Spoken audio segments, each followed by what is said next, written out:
Bonjour à tous et toutes et bienvenue pour un nouveau numéro spécial dont on reparle, le format dédié aux actualités spatiales.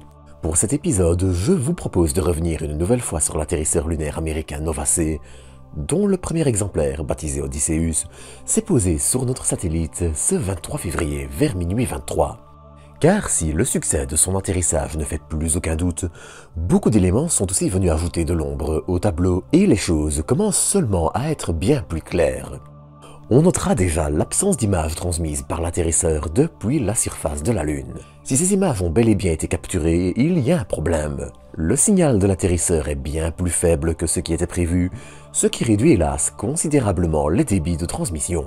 Même si apparemment quelques images ont déjà été transmises et pas encore publiées, mais bref, et c'est assez logique. Il y a quelques heures, on apprenait en effet que l'atterrisseur, premier véhicule américain à se poser sur la Lune depuis 1972, s'était couché après son atterrissage. Si malheureusement la faible gravité lunaire rend ce genre de situation plus probable que sur Terre, le coupable est aussi probablement tout trouvé. Le système de guidage de l'atterrisseur, qui doit permettre à l'atterrisseur de se situer par rapport au sol lunaire, d'éviter les obstacles et, ultimement, de se poser, a en effet refusé de fonctionner lors de sa tentative d'allumage.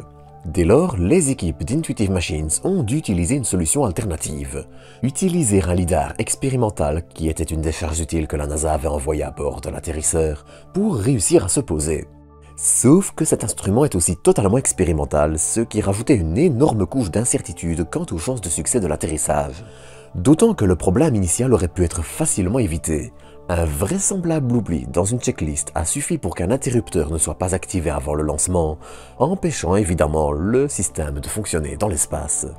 Par ricochet, le petit CubeSat EagleCam, qui devait être éjecté lors de l'atterrissage pour filmer cette étape à la troisième personne, allait rester stocké dans l'atterrisseur et il est maintenant espéré qu'il soit éjecté plus tard pour avoir malgré tout quelques images. Dans tous les cas, si ça reste une belle réussite vu les circonstances, il est tout aussi clair qu'Intuitive Machines devra régler certains problèmes d'ici sa prochaine mission. Sur ce, en attendant les premières images du sol lunaire, si elles sont possibles et que la caméra ne voit pas que le ciel, je vous dis à bientôt pour de nouvelles doses d'espace.